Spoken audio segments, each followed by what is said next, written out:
여러분 평안하셨습니까? 문은서 목사입니다.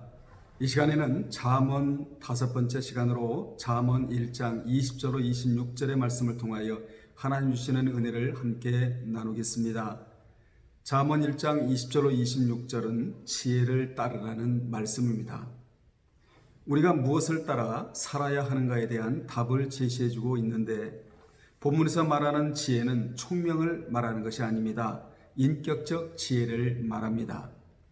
지혜의 근본이 예수 그리스도이시므로 우리는 예수 그리스도를 따라 살 때에 지혜가 함께 역사한다라는 말씀을 교훈으로 받을 수가 있습니다. 예수 그리스도께서 지혜의 근본이라는 말씀이 골로새서 2장 2절로 3절에 정확하게 기록되어 나오는데, 거기에 보면 이는 그들로 마음의 위안을 받고 사랑 안에서 연합하여 확실한 이해의 모든 풍성함과 하나님의 비밀인 그리스도를 깨닫게 하려 함이니 그 안에는 지혜와 지식의 모든 보화가 감추어져 있느니라. 이렇게 말씀하고 있고, 고린도전서 1장 30절에도 보면 너희는 하나님으로부터 나서 그리스도 예수 안에 있고 예수는 하나님으로부터 나와서 우리에게 지혜와 의로움과 거룩함과 구원함이 되셨다고 말씀하고 있습니다. 그러므로 잠언에서 말하는 지혜, 총명은 예수 그리스도를 예표하고 있는 것입니다. 그래서 우리는 지혜가 부르면 달려가야 합니다. 지체하면 안 된다는 것이지요. 성경에서 지혜가 부르는 소리를 들으라는 말씀이 나오는데, 이 말씀은 하나님의 말씀을 자세히 귀를 열고 경청하라는 뜻입니다. 예수 그리스도의 교훈을 잘 들으라는 것이지요. 그러므로 하나님의 말씀을 듣고 그 말씀을 따르는 것이 곧 지혜입니다. 성경에서 지혜가 인격화되어 나오는 것입니다. 잠언 1장 20절로 21절을 이어서 읽겠습니다. 지혜가 길거리에서 부르며 광장에서 소리를 높이며 시끄러운 길목에서 소리를 지르며 성문 어귀와 성중에서 그 소리를 발하여 이른다는 말씀이 나옵니다. 길거리는 사람이 많이 다니는 곳이므로 지혜가 그곳에서 불러야 들리고, 광장은 사람들이 많이 모이는 곳이니 소리를 높여야 들리며, 시끄러운 길목에서는 사람들이 북적대는 곳이니 그곳에서 소리를 질러야 들리고, 뿐만 아니라 성중에서는 소리를 발한다고 했습니다. 이 말씀은 곧 하나님의 진리는 어느 곳이나 전파되어진다는 사실입니다.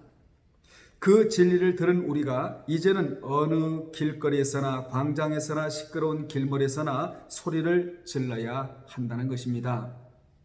오늘날 예수 그리스도가 참된 지혜이신 것을 소리질러야 한다는 것입니다.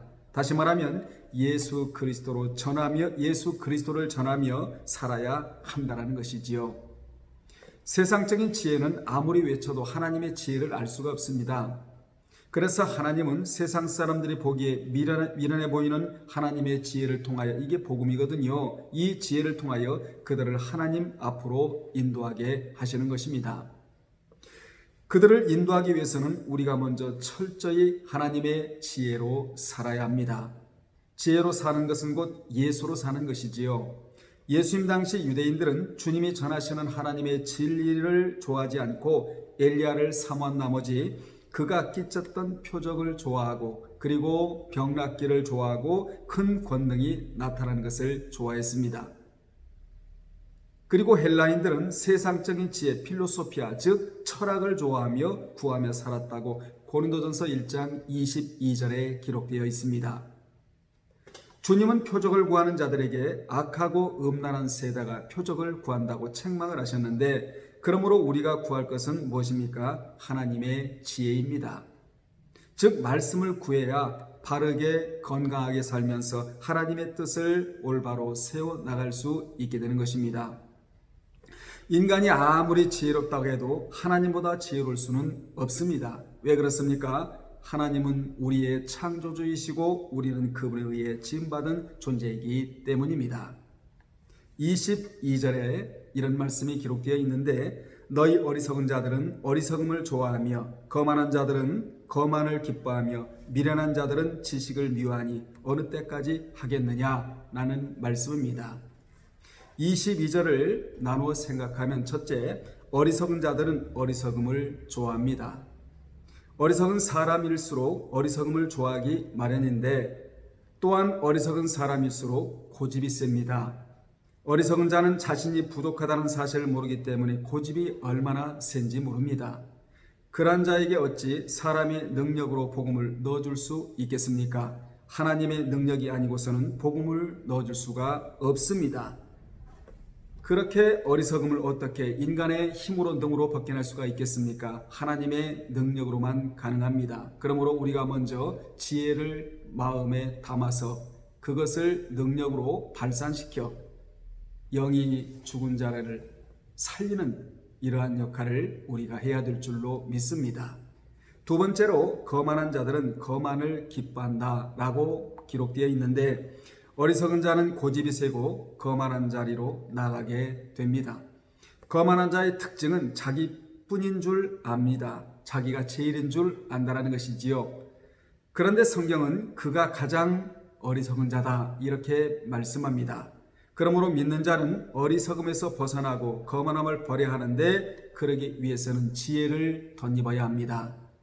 늘 겸손한 모습을 유지해야 한다는 것이지요. 그래서 우리는 늘 이렇게 기도해야 합니다. 주님, 말씀 읽을 때 깨달음을 주옵시고 말씀 들을 때 지혜를 주시옵시며 깨닫고 들은 대로 순종할 수 있는 능력을 달라고 기도해야 합니다. 그러므로 교회에 와서 제일 먼저 해야 할 일은 말씀을 들을 때 깨달을 수 있도록 기도해야 하고 성령께서 지혜를 주시기를 기도해야 합니다. 그리고 말씀 전하는 종을 성령께서 붙잡아 주셔서 하나님께서 주시는 말씀을 가감없이 그대로 전달할 수 있게 해달라고 기도해야 되는 것입니다. 세 번째입니다. 미련한 자들은 지식을 미워한답니다. 어떻게 보면 어리석은 사람이나 거만한 사람이나 미련한 사람이나 다 같아 보입니다. 그러나 미련한 사람은 이보다도 더 완고한 사람입니다. 어리석음과 거만이 굳어지면 더 완고한 사람이 되는 것입니다. 이러한 자의 특징은 무엇입니까? 하나님을 경외하는 것이 지식의 근본이라고 가르쳐주면 오히려 가르쳐준 자를 미워한다는 것입니다. 이렇게 어리석은 자들, 거만한 자들, 미련한 자들은 자기가 제일인 줄 알고 살아가기 때문에 이런 것들을 버리지 못하고 살아가게 되는 것입니다. 이런 자들은 하나님의 말씀을 제대로 받지를 못하지요. 이런 자가 곁에 있으면 하나님의 특별한 은총이 그에게 있어 마음을 열어 주의 말씀을 청종케 해달라고 기도해야 되는 것입니다. 항상 의로운 자 곁에는 이런 자가 있기 마련입니다. 이런 자를 그냥 내버려둘 것이 아니고 하나님께서 특별한 은총을 주셔서 그런 자를 부활해달라고 우리는 기도해야 될 줄로 믿습니다. 미련한 자는 사람의 말도 하나님의 말씀도 듣기를 싫어합니다. 실례로 다윗이 사울왕을 피해 광야에 있을 때 그를 따르는 자들이 많음으로 음식이 필요한지라 나발이라는 자를 찾아갔는데 나발은 참으로 미련한 자였습니다. 나발이라는 말 자체가 미련하다는 뜻을 가지고 있는데 이같이 나발은 이름 그대로 미련한 자였습니다. 그래서 이름도 잘 지어야 됩니다. 이 미련한 나발은 양을 많이 먹이는 거부였는데 어느 날 양털을 깎게 되었는데 양털 깎는 날이 바로 우리나라로 말하면 추수하는 날이라고 보면 됩니다. 당시 추수하는 날은 너무나 기쁜 날이고 그래서 음식이 푸짐하기 때문에 지나가는 사람 누구든지 얻어먹을 수가 있었다고 사무엘상 25장 4절로 11절 안에 이런 내용이 기록되어 있습니다. 특히 유대인들도 양털을 깎는 날에는 많은 음식을 준비합니다. 빵도 많이 굽고 고기도 많이 준비하고 건포도도 많이 준비해서 온 동네 사람들과 나누어 먹게 되는 것입니다. 그래서 다윗이 나발이 양털 깎는다는 소문을 듣고는 이날이 바로 좋은 날이라서 그에게 사람을 보내어 음식을 좀 나누어 주기를 청했는데 미련한 나발은 알지도 못하는 자들에게 줄 수 없다면서 그냥 돌려보냈습니다. 그러자 그 음식을 기대했던 다윗이 빈손으로 돌아오는 부하들을 보고 화가 머리끝까지 나서 나발을 죽이려고 가는데 나발의 아내인 아비가일이 그 소식을 듣고 다윗 앞에 엎드려 용서를 구하고는 많은 음식을 나누어 주었습니다. 사실은 다윗이 공짜로 음식을 달라고 한 것은 아닙니다. 다윗도 그에게 문안을 빌었고 그리고 평강하라, 내 집도 평강하라, 내 소유도 평강하라라고 평강의 복을 빌어주면서 요구했던 것입니다. 알고 보면 이 복은 엄청난 복입니다. 그런데 그는 완고하고 행실이 악한 자였는 고로 그는 이 다윗의 요청을 받아들이지를 않았습니다. 이게 무슨 말씀이지요? 완고한 사람은 사람의 말도 받아들이지 아니하고 하나님의 말씀도 받아들이지 않는다는 교훈입니다. 그런데 다행히 그의 곁에는 총명하고 용모도 아름다운 아비가일이라는 아내가 있었기에 목숨을 건질 수 있었는데, 이같이 나발은 미련한 자라면 아비가일은 지혜로운 자입니다. 나발이 술이 깬 후 아내로부터 다윗이 자기를 죽이려고 왔다는 말을 듣고 너무나 두려워서 떨다가 결국 한 열흘 후에 여호와께서 나발을 치심해 죽어버렸다고 성경은 증언하고 있습니다. 그는 엄청난 부자였지만 믿음도 없고 긍휼심도 없이 살다가 결국 끝나버렸으니 이 얼마나 어리석고 미련한 사람입니까? 양털 깎는 날에 그것도 다른 사람이 아닌 다윗의 부하들이 와서 간청했는데 이를 거절했으니 이 얼마나 미련한 사람입니까? 여러분, 여기서 다윗은 우리 하나님을 상징하고 그리고 나발은 말씀을 들어야 할 그런 믿는 자를 상징하고 있습니다. 하나님께서 말씀하신 내용은 생명을 살리는 말씀이고 그리고 우리에게 복을 주시는 말씀이기 때문에 미련한 마음으로 받아서는 안 됩니다. 아주 지혜롭고 총명하고 그리고 하나님의 말씀을 잘 받아서 내 것으로 삼고자 하는 그러한 영적 거룩한 욕망으로 하나님의 말씀을 받아야 나발같이 되지 않게 되는 것입니다. 우리는 이 사건을 통해서 깨달아야 할 것이 있습니다. 그것은 하나님 앞에 미련한 자가 되면 가치가 없는 자가 된다는 것입니다. 이 세상은 가치 있는 자가 다스립니다. 그러므로 우리는 하루빨리 어리석고 미련한 자리에서 고집 부리지 말고 벗어나야 합니다. 하나님 앞에서 고집 부려봤자 얻어 터지는 길밖에는 없습니다. 말씀을 깨닫고 순종하며 사는 길이 바로 복받고 사는 길임을 이 시간에 다시 한번 기억하시기를 바랍니다. 23절의 내용입니다. 나의 책망을 듣고 돌이키라. 보라, 내가 나의 영을 너에게 부어주며 내 말을 너에게 보이리라 라고 말씀합니다. 본절은 말씀을 듣고 돌이키라는 것입니다. 어리석은 자, 거만한 자, 미련한 자는 하나님의 책망의 말씀을 듣고 어리석음에서 돌이키고 거만함에서 돌이키며 미련함에서 돌이키라는 말씀입니다. 책망을 듣고 돌이키면 즉 회개하면 이사야 1장 18절대로 되는 것입니다. 거기에 보면 여호와께서 말씀하시되 오라 우리가 서로 변론하자. 너희 죄가 주홍 같을지라도 눈과 같이 희어질 것이요 진홍같이 붉을지라도 양털같이 희게 되리라는 말씀처럼 되는 것입니다. 죄가 너무 많아 주홍 같을지라도 하나님 앞에 자백하기만 하면 눈과 같이 희게 해 주시며 죄가 너무 많아 진홍같이 붉을지라도 하나님 앞에 자복하기만 하면 양털같이 희게 해 주신다는 사실입니다. 죄인은 하나님 앞에 나아가 내 죄가 붉다고 아뢰고 주홍 같다고 아뢰며 진홍 같다고 아뢰면 하나님은 알았다. 내가 솔직히 아뢰니 이제 너는 눈과 같다. 양털같이 희게 해 주시겠다고 말씀하시는 것입니다.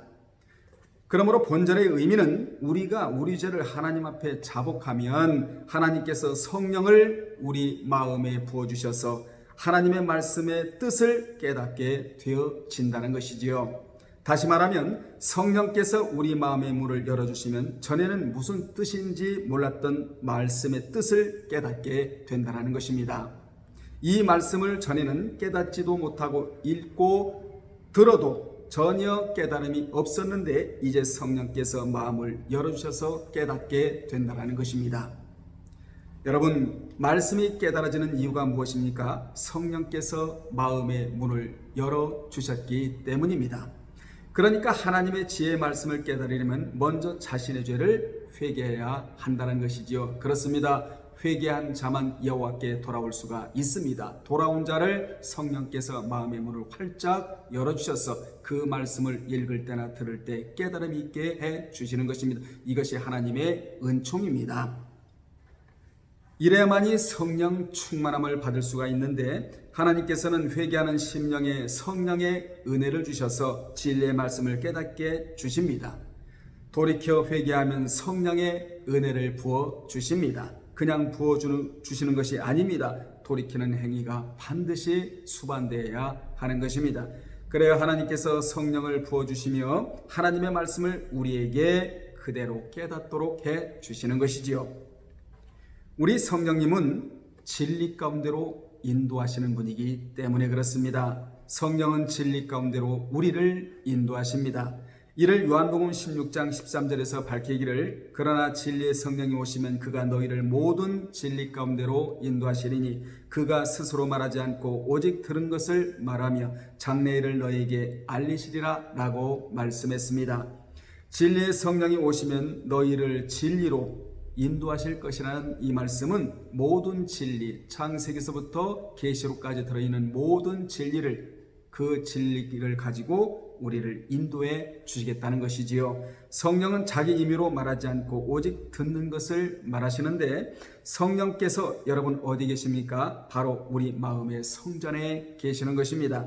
그래서 우리가 말씀을 많이 배우고 연구하고 들은 것을 가지고 그 성령은 역사하시는 것이지요. 성령님은 내 안에 내가 가지고 있는 진리를 가지고 사용하십니다. 그러면 신령한 자가 되는 것입니다. 여러분, 신령한 자는 말씀의 크고 비밀한 일을 아는 자가 바로 신령한 자인데, 하나님에 대하여 많은 것을 아는 사람이 곧 신령한 자입니다. 그런데 우리는 여기서 아는 것만이 다가 아니고 아는 것에 그쳐서는 안 되고, 아는 것만큼 하나님께서, 성령께서 역사하시도록 마음의 창을 활짝 열고 여러분 안에 들어가 있는 이 말씀을 성령께서 인도해 달라고 간청하면서 그분께 맡기는 인생을 살아가야 되는 것입니다. 24절에 내가 불렀으나 너희가 듣기 싫어하였고 내가 손을 폈으나 돌아오는 자가 없었다고 기록을 하고 있는데, 본절은 하나님께서 세우신 종들을 통하여 말씀을 증거해 주시고 권고해 주셨는데도 불구하고 즐거워하는 자가 없었다는 것입니다. 하나님께서 친히 손을 펴 붙잡아 주시면서 하나님 앞으로 오라고 불렀건만 돌아보는 자가 없었다는 것이지요. 예수님께서 이 땅에 오셔서 복음의 기쁜 소식을 전하셨을 때도 돌아보는 자가 없었습니다. 돌아보지 않는 자가 대부분이었습니다. 주님의 말씀을 들은 많은 사람들이 주님을 비판하고 욕하기까지 했습니다. 영원한 생명을 주시겠다는 주님을 십자가에 못 박으라고 고함지른 사람이 얼마나 많았습니까? 영생의 주님을 직접 보고도 믿지 못했으니 인생의 마음이 얼마나 우둔한가를 잘 보여주는 대목이라 하겠습니다.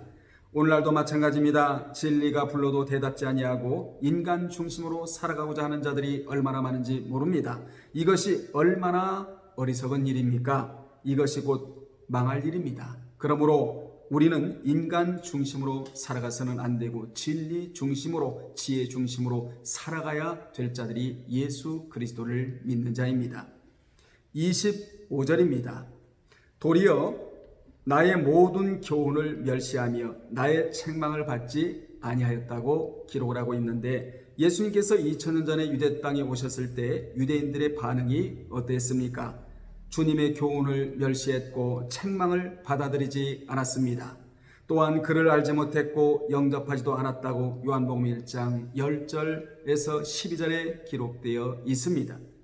하나님을 믿는다는 하나님의 백성들이 예수 그리스도를 영접하지 않았다는 것이지요. 오늘날도 예수를 믿는다고 하면서 하나님의 교훈을 멸시하고 있는 자들이 얼마나 많이 있겠습니까?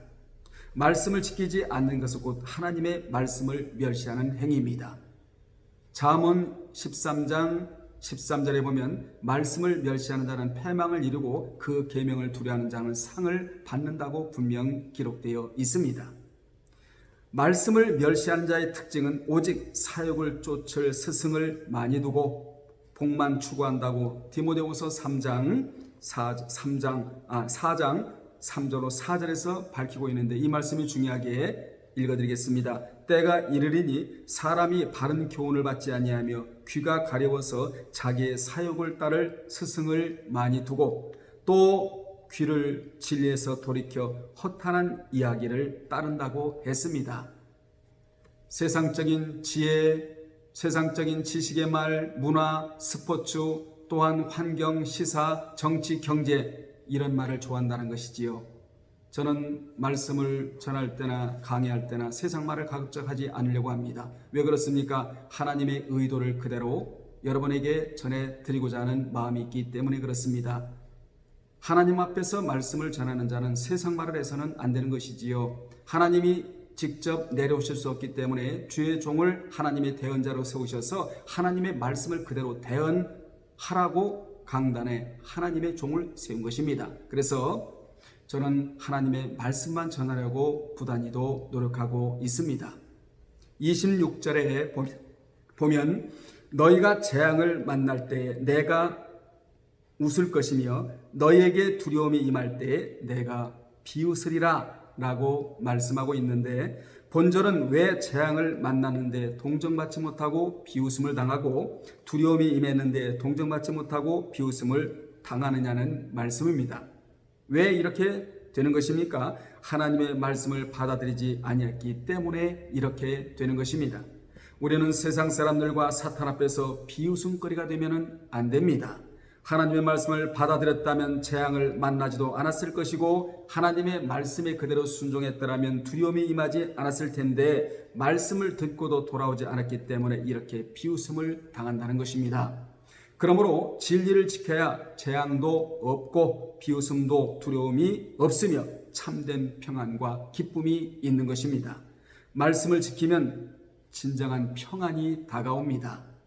야고보 1장 25절에서 답을 주고 있는데, 거기에 보면 말씀은 구원을 넘어 복을 가져온다는 말씀이 야고보 1장 25절입니다.